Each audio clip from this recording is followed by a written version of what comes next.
तो बच्चों अब एक FAQ के ज़रिए हम कम्युलेटिव फ्रीक्वेंसी के एक फुल डिटेल क्वेश्चन को समझेंगे और इसी से जो मैं कर्व बनाऊंगा आपको फिर फर्दर कुछ FAQs हैं जिनको समझना है। देखिए वो कहता है अ क्लास ऑफ 120 स्टूडेंट्स।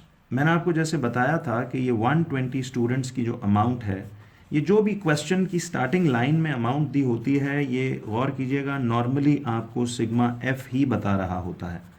तो इसका मतलब है कि इस क्लास में सिग्मा F 120 स्टूडेंट्स जिन्होंने एग्ज़ाम दिया। अब देखिए एग्ज़ाम उन्होंने ज़ाहिर है 100 मार्क्स का एक पेपर था, बिकॉज आप देख रहे हो यहाँ तक 100 मार्क्स आ रहे हैं और जो भी बच्चों ने परफॉर्मेंस दी उनका अपना अपना इंडिविजुअल स्कोर ज़ाहिर है पहले निकाला गया होगा चेकिंग के बाद, और फिर ये डाटा उसमें से निकाला गया है और मालूम पड़ा कि सपोज उन 120 स्टूडेंट्स में से 12 स्टूडेंट्स ऐसे थे। देखिए 12 स्टूडेंट्स ऐसे थे जिनकी ऑब्टेन्ड स्कोर 0 से 20 मार्क्स के बीच में था। यानी इन 12 बच्चों के out of the 120 students 12 students were such who scored between 0 and 20 marks. इसी तरह 28 बच्चे ऐसे थे जिन्होंने स्कोर किया बिटवीन 20 एंड 40 मार्क्स। यानी 20 एंड 40 मार्क्स के बीच का मतलब है किसी के 21 आए होंगे, किसी के 25, किसी के 32, किसी के 38। तो वो जितने भी 20 टू 40 के दरमियान स्कोर्स थे उस डाटा में से हमने काउंट किया जब, तो पता चला 28 सच किड्स स्कोर्ड बिटवीन 20 एंड 40। तो इस टेबल को भी पढ़ना आपको सिखाया गया है। इसी तरह 45 बच्चे ऐसे थे who scored between 40 and 60 marks. यानी इन 45 बच्चों का स्कोर 40 टू 60 के दरमियान कोई वैल्यूज थी। इसी तरह 22 बच्चे ऐसे थे who scored between 60 and 80 marks and 13 students were such who scored between 80 and 100 marks. अब अगर आप वैसे सारे चीज़ों को ऐड करें, देखिए ये तो मार्क्स जो है एक्स की वैल्यूज हैं, एक सिस्टमैटिक ऑर्डर है। देखिए 20, 40, 60, 80, 100 और जो रैंडम वैल्यूज हैं ये आपके पास फ्रीक्वेंसी की वैल्यूज हैं। क्या सबूत है कि ये नॉर्मल फ्रीक्वेंसी है? Remember these are not cumulative frequencies, these are normal frequencies. ये कैसे पता चला? आपको मैंने पीछे भी बताया कि देखिए लास्ट फ्रीक्वेंसी की वैल्यू अगर सिग्मा F जितनी है तो फिर ये कम्युलेटिव की वैल्यूज होती, बट चूंकि the last value of frequency is not the sigma F, तो इसलिए दीज आर नॉर्मल फ्रीक्वेंसीज। इसी वजह से ए पार्ट में हमसे वो खुद complete the cumulative frequency table वो करवा रहा है। अब वो हमें कहता है कि जी आपको नॉर्मल फ्रीक्वेंसी ऊपर दी हुई है, इसके जरिए आप कम्युलेटिव फ्रीक्वेंसी की ये मिसिंग 3-4 वैल्यूज जो हैं इनको आपने फिल करना है। तो देखिए अब उसने, जैसे मैंने आपको कम्युलेटिव का मीनिंग सिखाया था, कम्युलेटिव फ्रीक्वेंसी का मीनिंग होता है the frequency of that given value of x and less than that. तो आप इसको ज़रा पढ़ना सीखिए और इसका फिर क्विक वे भी मैं आपको बताऊंगा। देखिए इस पूरे टेस्ट में 12 स्टूडेंट स्कोर्ड बिटवीन 0 एंड 20। तो हमने स्टार्ट उसने यहाँ से खुद इसलिए दिया है कि ओरिजिन से हम ग्राफ शुरू करेंगे। तो कितने बच्चे थे? सी x मार्क्स हैं, कितने स्टूडेंट्स ऐसे थे मुझे बताइए who scored whose marks were equal to 0 या लेस दैन 0।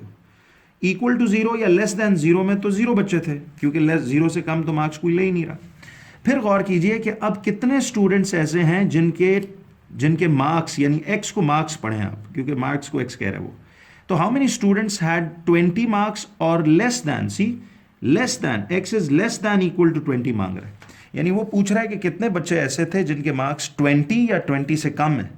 तो बताइए जरा 20 या 20 से कम। अब इस टेबल को जरा आप देखते जाइए कि देखिए 20, x is less than equal to 20 है ना, तो 20 मार्क्स वाले या 20 से लेस वाले वो यही 12 बच्चे नहीं है क्या?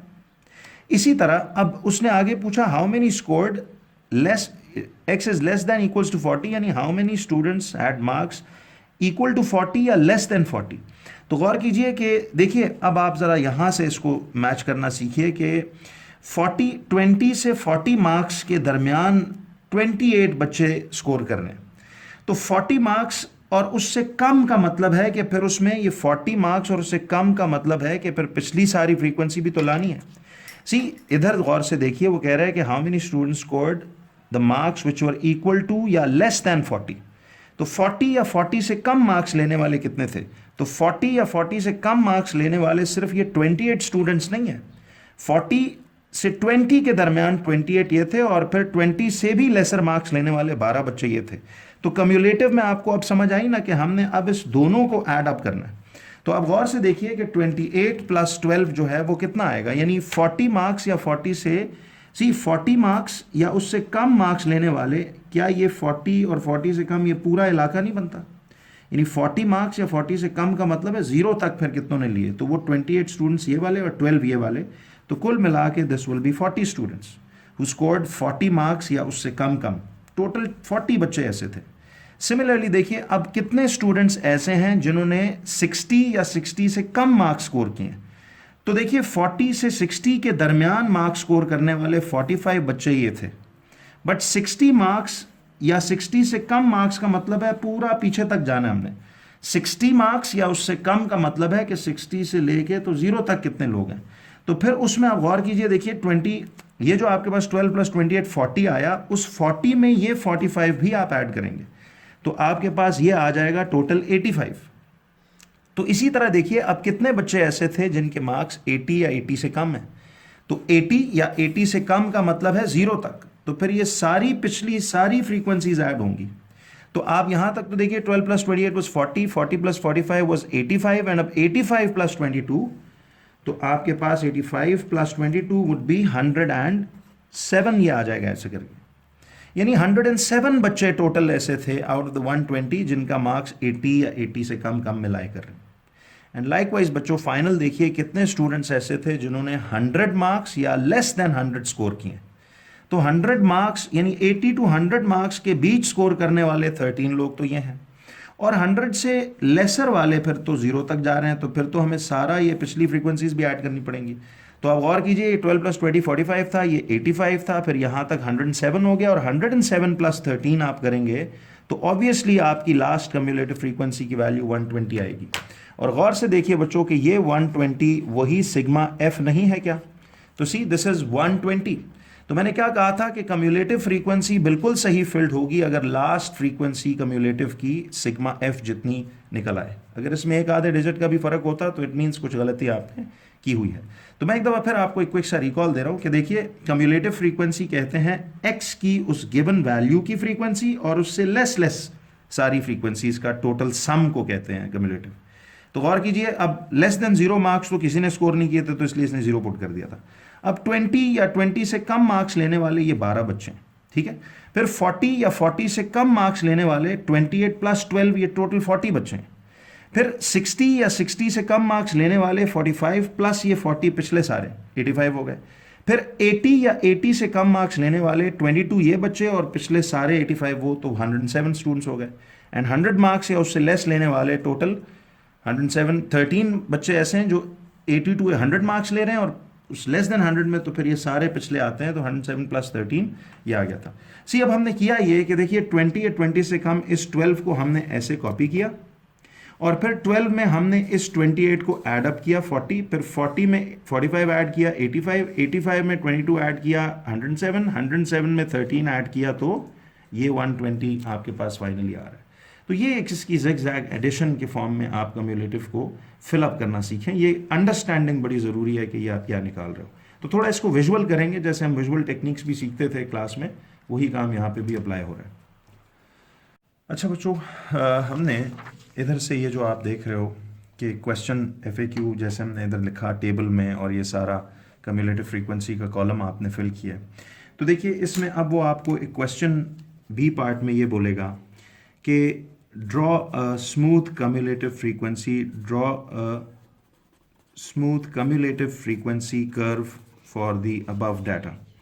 देखिए आपको नॉर्मली अब रिसेंट ईयर्स में ये जितना भी कम्युलेटिव फ्रीक्वेंसी का कर्व बनवाता है, नॉर्मली इट्स फॉर 2 और 3 मार्क्स, और ये सारे ज़ाहिर क्वेश्चन नंबर्स अपने अपने हिसाब से मार्क्स इनके वो होते हैं। लेकिन आपको जब वो कहेगा ना कि स्मूथ कम्युलेटिव फ्रीक्वेंसी कर्व बनाइए फॉर दिस अबव डाटा, तो आपने हमेशा ये बात जहन में रखनी है। अब देखिए ये जैसे मैंने एक पास पेपर का क्वेश्चन देखा है कि on the grid draw smooth cumulative frequency curve to represent these results. अब ये मैंने वही पास पेपर का एक सवाल ऐसे मिसाल उठाया है, ठीक है। और अब हमने करना ये है कि देखिए आपको मैंने क्या कहा था, कम्युलेटिव फ्रीक्वेंसी कर्व बनाते हुए, रिमेंबर कम्युलेटिव फ्रीक्वेंसी कर्व बनाते हुए आपने वाई एक्सिस के ऊपर यहाँ ऐसे लेबलिंग लगा के वाई एक्सिस पे कम्युलेटिव फ्रीक्वेंसी को प्लॉट करना है। देखिए फ्रीक्वेंसी या कम्युलेटिव फ्रीक्वेंसी यहाँ बेसिकली नंबर ऑफ स्टूडेंट्स थे, तो मैं वैसे आपकी समझ के लिए बता रहा हूँ कि ये बेसिकली यहाँ पे नंबर ऑफ स्टूडेंट्स को रिप्रेजेंट कर रही है ये कम्युलेटिव फ्रीक्वेंसी। चूंकि we are making a cumulative frequency curve, तो आपने याद रखना है वाई एक्सिस पे अब आपने नॉर्मल फ्रीक्वेंसी नहीं बल्कि इस तरह जैसे ये कम्युलेटिव फ्रीक्वेंसी है इनकी वैल्यूज को आपने प्लॉट करना है ऑन द वाई एक्सिस, और ये जो मार्क्स हैं ये वैल्यूज आपने प्लॉट करनी है ऑन द एक्स एक्सिस। तो अब आपका इस अबव टेबल से कोई कनेक्शन नहीं है, आपने इस लोअर वाले टेबल के जरिए वैल्यूज इस ग्राफ पे प्लॉट करनी है। देखिए बच्चों, सबसे पहली चीज़ जो आपको याद रहेगी वो ये है कि आपने कम्युलेटिव फ्रीक्वेंसी को वाई एक्सिस पे लेना है, और वो जो मार्क्स बच्चे स्कोर कर रहे थे वो हमने लिया हुआ है ऐसे एक्स एक्सिस पे। देखिए सिचुएशंस हर दफ़ा चेंज हो सकती हैं, ये तो हम सिर्फ ऐसे एक आपको सवाल समझाने के लिए कर रहे हैं, तो आगे इसके एफएक्यूज भी हम देखेंगे। अब आपने करना सबसे पहले ये है कि देखिए ये जो आपके पास फाइनली एक ग्राफिकल शक्ल आई है ऐसे, देखिए मार्क्स आपने लिए एक्स एक्सिस के ऊपर और कम्युलेटिव फ्रीक्वेंसी आप ले रहे हो वाई एक्सिस के ऊपर। तो बेसिकली ये आपके पास कोऑर्डिनेट्स बन रहे हैं। देखिए जब मार्क्स की वैल्यू 0 थी तो उस वक्त नंबर ऑफ स्टूडेंट्स यानी कम्युलेटिव फ्रीक्वेंसी भी 0 थी, तो एक कोऑर्डिनेट आपका 0,0 बन गया। तो देखिए जो चीज़ एक्स एक्सिस पे लेते हैं उस वैल्यू को हम पहले लिखते हैं, और कम्युलेटिव फ्रीक्वेंसी चूंकि वाई एक्सिस पे ले रहे हैं तो उसका कोऑर्डिनेट बाद में लिखेंगे। इसी तरह देखिए अब x की वैल्यू जब 20 थी तो 20 मार्क्स या उससे कम लेने वाले 12 स्टूडेंट्स थे, तो दूसरा कोऑर्डिनेट बनेगा 20,12। तो जो x एक्सिस पे चीज़ है वो कोऑर्डिनेट में पहले आएगी, y वाली बाद में आएगी। इसी तरह से आप गौर कीजिए कि ये आपके पास x 40 था और कॉमा कोइंसिडेंटली कम्युलेटिव फ्रीक्वेंसी भी उसकी 40 आ रही है, तो 40,40। लाइकवाइज यहाँ पे आप देख रहे हो ये 60,85 ऐसे आ जाएगा।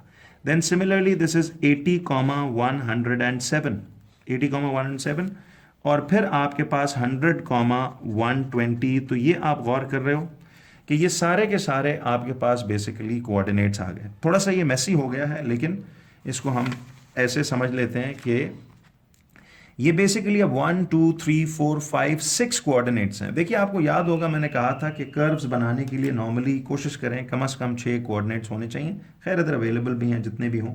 अच्छा ज़्यादातर देखिए ये मैं आपको वो सिचुएशन करा रहा हूँ जिसमें टेबल फिलिंग, कम्युलेटिव फ्रीक्वेंसी, खुद सारा कुछ प्लॉट करना है। वैसे नॉर्मली आपको कम्युलेटिव फ्रीक्वेंसी कर्व वो पहले से ड्रॉन भी दे देता है और उससे आगे फिर एफएक्यूज पूछता है। तो मैं आपको एक फुल फ्लेज केस करा रहा हूँ जिसमें हर चीज़ पॉसिबल पूछी जा सकती है। देखिए बच्चों, आपको सबसे पहली चीज़ ये देखनी है कि इसमें पहला कोऑर्डिनेट था 0,0।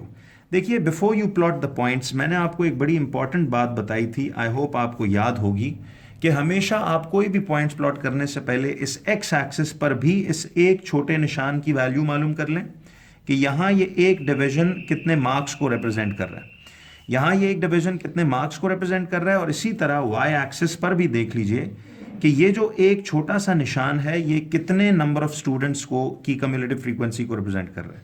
ये आप पे फ़र्ज़ है कि जब भी आप ग्राफ प्लॉटिंग करने लगें तो प्रॉपर ग्राफ पेपर पे हमेशा इधर से भी ईच ये छोटे निशान की वैल्यू और इधर से एक छोटे निशान की वैल्यू मालूम करें। तो ये प्लॉटिंग्स आपको पहले से मिली हुई हैं, स्केल आउट हुआ हुआ ये। तो अब देखिए गौर से, मैंने आपको यूनिटरी इसका सिखाया था कि सी इफ़ 1, ये देखिए ये यहाँ से 1 2 3 4 5 6 7 8 9 10 डिविजन्स, 10 डिविजन्स हैं, ये छोटी डिविजन्स हैं 10, और ये 0 से लेके 20 यानी 20 मार्क्स को रिप्रेजेंट कर रही हैं।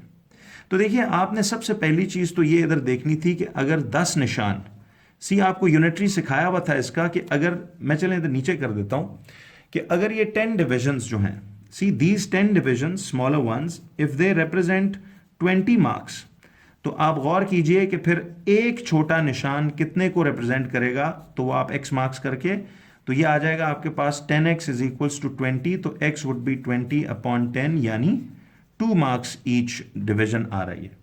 तो मतलब यहाँ पे ये एक छोटा निशान 2 मार्क्स को रिप्रेजेंट कर रहा है। तो सी एक क्विक सा चेक भी कर लें कि ये 0 से 2 मार्क्स का इजाफा करें 2 मार्क्स, फिर एक और डिवीजन बाद 4 मार्क्स, फिर एक और डिवीजन बाद 6 मार्क्स, फिर एक और डिवीजन बाद 8 मार्क्स, फिर इधर ये 10 मार्क्स, फिर 12 मार्क्स, 14 मार्क्स, 16 मार्क्स, 18 मार्क्स और 20 एग्जैक्ट फिटिंग बैटरी है। तो आप यहाँ पे लिख लीजिए कि यहाँ से एक निशान जो है वो 2 मार्क्स का है, और ये लिखना मस्ट है ताकि बाद में आपको जब आंसर्स निकालने पड़े तो दोबारा ना गिनना पड़े। तो यहाँ पे एक निशान इज फॉर 2 मार्क्स। लाइकवाइज अब देखिए आप वाई एक्सिस पर भी देखें कि इस एक निशान की कितनी वैल्यू है। तो गौर कीजिए बच्चों, यहाँ से भी 1 2 3 4 5 6 7 8 9 10 डिविजन्स हैं छोटे वाले, ये 10 स्केल्स हैं, और ये 20 स्टूडेंट्स को रिप्रेजेंट कर रहे हैं 0 से 20 तक। तो आप सोचिए कि अगर ये 10 डिविजन्स जो हैं 20 स्टूडेंट्स को रिप्रेजेंट कर रहे हैं, तो एक डिवीजन जो है वो कितने स्टूडेंट्स को रिप्रेजेंट करेगा? तो ये 10x इक्वल्स टू 20 आ जाएगा और x इक्वल्स टू 20/10, तो ये आएगा आपके पास 2 स्टूडेंट्स। तो y एक्सिस पर भी ईच डिवीजन जो है आप यहां लिख लेंगे कि ये 2 स्टूडेंट्स को रिप्रेजेंट कर रहे हैं, या जो भी क्वांटिटी आपको सवाल में दी गई हो। तो चूंकि cumulative frequency is about number of students और ये x पे मार्क्स लगे हुए हैं, तो मैंने इसीलिए कहा कि यहाँ एक निशान 2 मार्क्स है और इधर एक निशान पूरा 2 स्टूडेंट्स है। तो अब आपका ये जब लिखा रहेगा तो आगे आपको कोई प्रॉब्लम एज सच इसमें नहीं होगी। यू विल क्लियरली अंडरस्टैंड कि ये क्या बात कर रहा है। तो सबसे पहले अब देखिए 0,0। तो बच्चों हमारा पहला कोऑर्डिनेट था 0,0 वाला। तो ये तो आपको पता है कि 0,0 हम कहाँ पे प्लॉट करते हैं। तो इसको थोड़ा सा मैं ज़रा ये रब आउट कर देता हूँ। आपको स्केलिंग करना भी आती है, ये भी सिखाई हुई चीज़ें हैं। मैं सिर्फ एक बस रिकॉल आपको क्विक सा दे रहा था कि this is how you do it.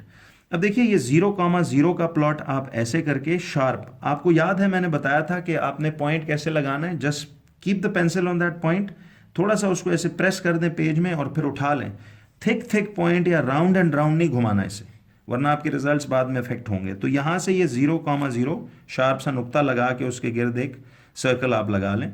Circle इस केस में ना भी लगाएं तो ठीक है, वरना लगा लें तो अच्छा है। अब दूसरा पॉइंट था 20,12 वाला।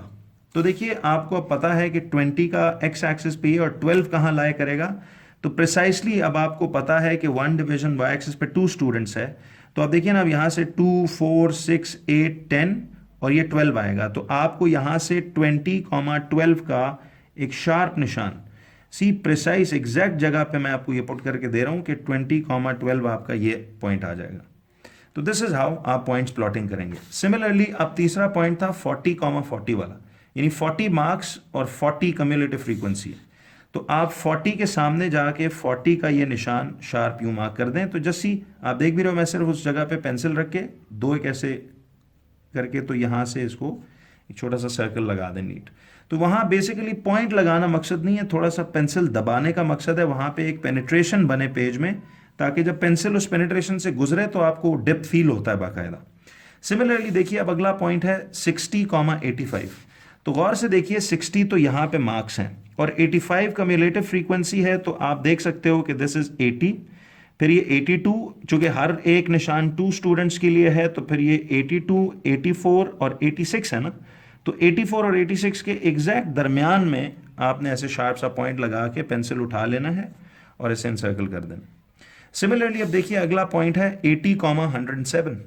तो 80 मार्क्स थे, 80 मार्क्स हैं और 107 स्टूडेंट्स हैं। तो देखिए ये 100 है, 102, हर निशान 2-2 के लिए है, 102, 104, 106, 108। तो 107, 106 और 108 के बिल्कुल दरमियान में होगा। तो ऐसे आपने 80 के और 107 का स्केलिंग, तो देखिए अब आपने काफ़ी कर ली हुई है, ग्राफ्स में सिखा भी चुका हूँ स्टार्ट से, बहुत हमने डिटेल में, काइनेमैटिक्स वगैरह में भी देखा था। अब 100,120।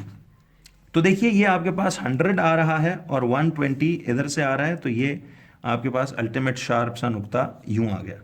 तो देखिए मैंने आपको क्या कहा था कि कम्युलेटिव फ्रीक्वेंसी कर्व उसी तरह एक स्नेक लाइक ऐसे डिज़ाइन बनता है, इस तरह से एक स्नेक लाइक बनेगा। अब उसने चूंकि कहा था कि एक स्मूथ कम्युलेटिव फ्रीक्वेंसी कर्व बनाए। देखिए स्मूथ का मतलब होता है कि आपने कहीं ये नहीं कर देना इधर कि आप मिसाल फुट रूलर पकड़ के आप पॉइंट टू पॉइंट यूं उसको जोड़ते जाएं, ये ऐसे नहीं है।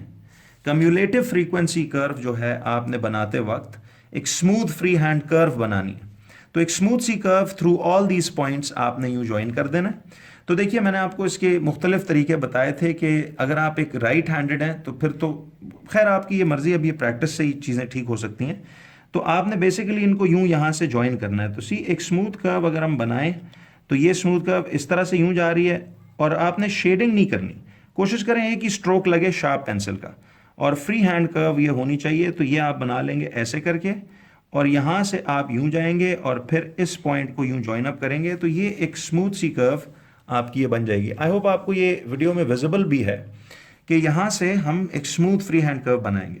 बच्चों कई दफ़ा ना स्टूडेंट्स क्या करते हैं कि वो इसे जोड़ते जाते हैं, लेकिन आपने एक ही शॉट में जोड़ना है। इसका टेक्निक ये होता है कि देखिए पहले आप ऐसे हवा में ऐसे थोड़ा सा रास्ता देख लें कि ये स्मूथ जुड़ रहा है कि नहीं, और फिर एक ही स्ट्रोक में आपने जोड़ना है। पॉइंट टू पॉइंट एक स्मूथ फ्री हैंड कर्व इस तरह से आपने जोड़कर ये बना देनी है, तो इसे कम्युलेटिव फ्रीक्वेंसी कर्व कहते हैं। ठीक है, नॉर्मली क्वेश्चंस में ये हमें बनानी भी पड़ सकती है और ये हमें मोस्टली दे भी दी जाती है, तो फिर उससे आगे जो इसके सवालों जवाब हैं वो अब हमारी इस अगली वीडियो में आने वाले हैं।